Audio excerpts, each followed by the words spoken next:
Welcome back. Public Accounts Committee headed by Manohar Parrikar has asked PWD to explain certain issues pertaining to the tendering of Dabo's water treatment plant. Committee suspects some major blunders in the tendering process of the plant. Cost of the project was increased fourfold without inviting fresh tenders. Public Accounts Committee meeting was held at Secretariat in Porvorim on Monday.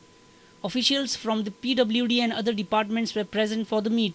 Dabo's water treatment plant is in Valpai constituency. In January 2004, government had sanctioned the plant at Dabos to meet the water requirement of Sattari.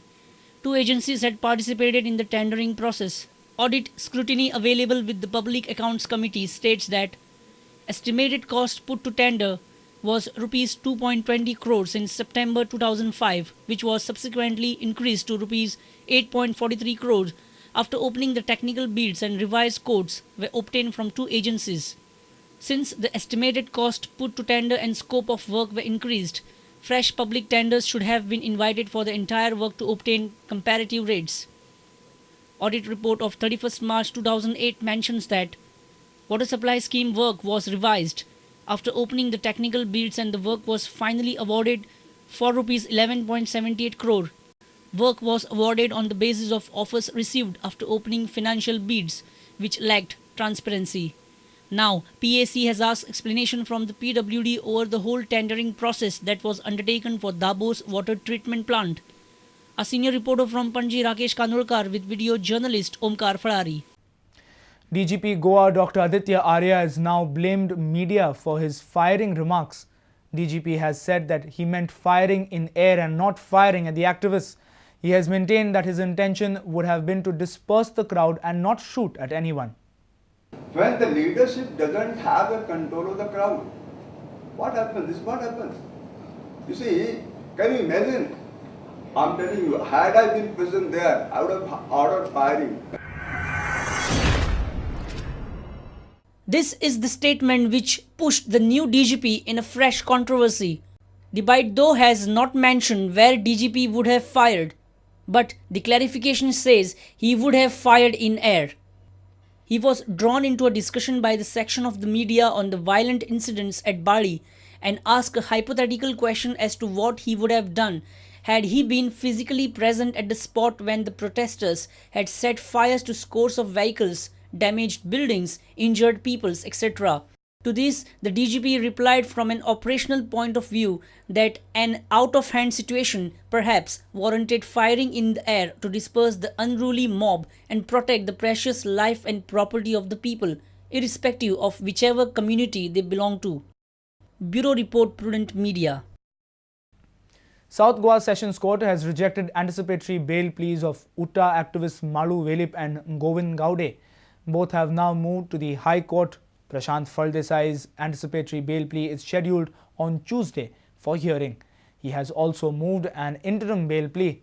Meanwhile, Brijesh Naik's anticipatory bail plea has been rejected in Suvarna Naik dowry death case. South Goa Sessions Court has denied bail to UTA activist Malu Velip and Govind Gowde in Bali rioting case. Both have now moved to the High Court. Prashant Faldesai, accused in the Achal factory burning case, has moved an anticipatory bail plea in South Goa Sessions Court. Hearing for the same would be held on Tuesday. Prosecution has appealed the court to reject the bail plea and has asked for his custodial interrogation. Another accused, Narendra Faldesai, is missing. Was a member of unlawful assembly at Bali. Was leading crowd towards Achal factory. Accused is seen in the video footage assaulting a UTA member. Accused has skipped interrogation before CID crime branch. Accused likely of destroying evidences. Why prosecution seeks custodial interrogation of Prashant Faldesai? To know the names and identities of other accused. To recover the weapons used in the crime. To collect connecting circumstantial evidence. Meanwhile, bail application of Brijesh Naik and family is rejected in the Suvarna Naik dowry death case. Bail hearing on Gitesh Naik is scheduled on Tuesday in the Bhaid Koregaon illegal mining case. Bureau Report, Prudent Media. Archbishop of Goa Philip Neri Ferrão has criticized sale of land for illegal mining and mega projects.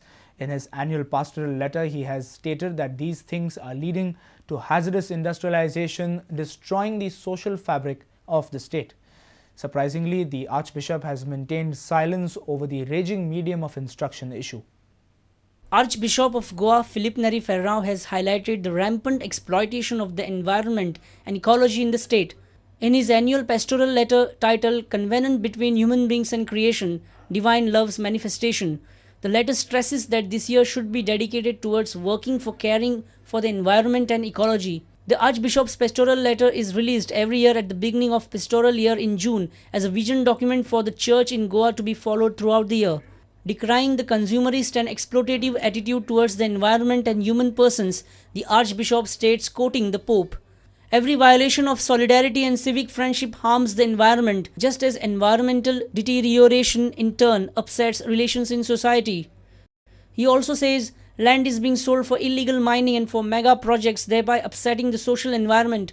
This has resulted in absurd industrialization. This is being done without checking the needs of the environment and preparedness of the local population for it. Bureau Report, Prudent Media. The Haldona Kitla ground is locked by the Haldona Panchayat.